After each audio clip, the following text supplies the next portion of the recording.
Aujourd'hui, c'est la fête de Saint Robert Bellarmine, cardinal, évêque et docteur de l'Église.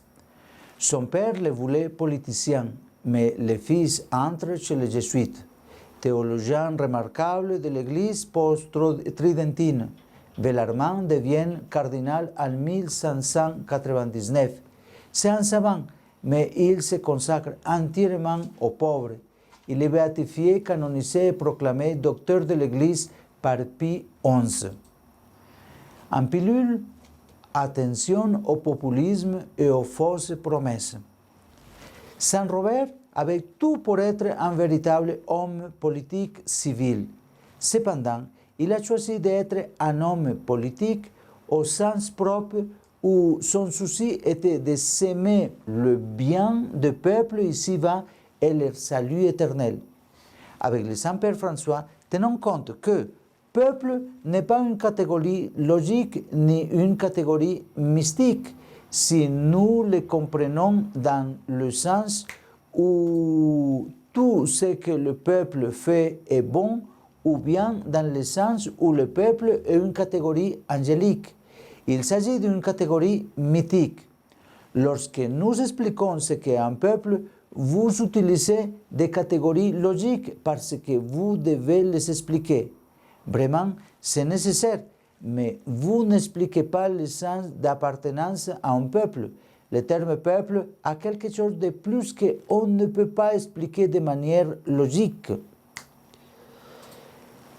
Faire partie d'un peuple, c'est faire partie d'une identité commune faite de liens sociaux et culturels. Et cela n'est pas quelque chose d'automatique, tout au contraire.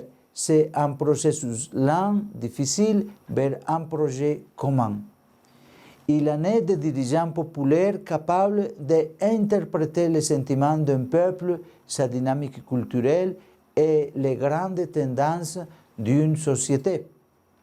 La fonction qu'il exerce en rassemblant et en dirigeant peut servir de base pour un projet durable de transformation et de croissance qui implique aussi la capacité d'accorder une place à d'autres en vue du bien commun. Mais elle se mue en populisme malsain lorsqu'elle devient la vilité d'un individu à captiver afin d'instrumentaliser politiquement la culture du peuple grâce à quelques symboles idéologiques au service de son projet personnel et de son maintien au pouvoir. Parfois, on cherche à gagner en popularité en exacerbant les penchants les plus bas et égoïstes de certains secteurs de la population. Cela peut s'aggraver en devenant, sous des formes grossières et subtiles, un asservissement de l'institution et des lois. Les groupes populistes fermés défigurent le terme peuple, puisque en réalité, ce dont ils parlent n'est pas le vrai peuple. En effet, la catégorie du peuple est ouverte. Un peuple vivant, dynamique et ayant un avenir est ouvert de façon permanente et de nouvelles synthèses intègrent celui qui est différent. Il ne le fait pas en se reniant lui-même, mais en étant disposé au changement, à la remise en question, au développement, à l'enrichissement par d'autres. Et ainsi, il peut évoluer. Un autre signe de la dégradation du leadership populaire, c'est l'immédiateté.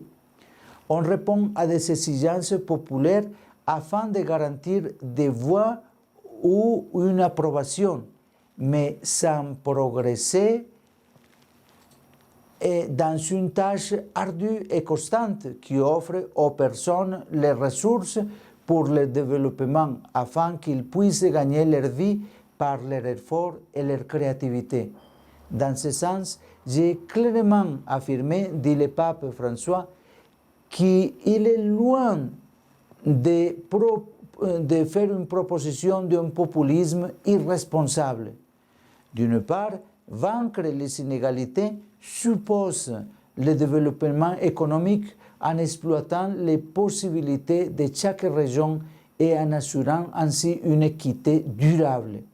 D'autre part, les plans d'assistance qui font face à certaines urgences, comme la pandémie, devraient être considérés seulement comme des réponses provisoires. Soyons donc attentifs à démasquer ces discours populistes et ce type d'intervention avec des solutions provisoires qui ne cherchent qu'à manipuler le peuple. Nous, chrétiens, devons assurer une politique authentique et non celle qui prétend au pouvoir en trompant le peuple.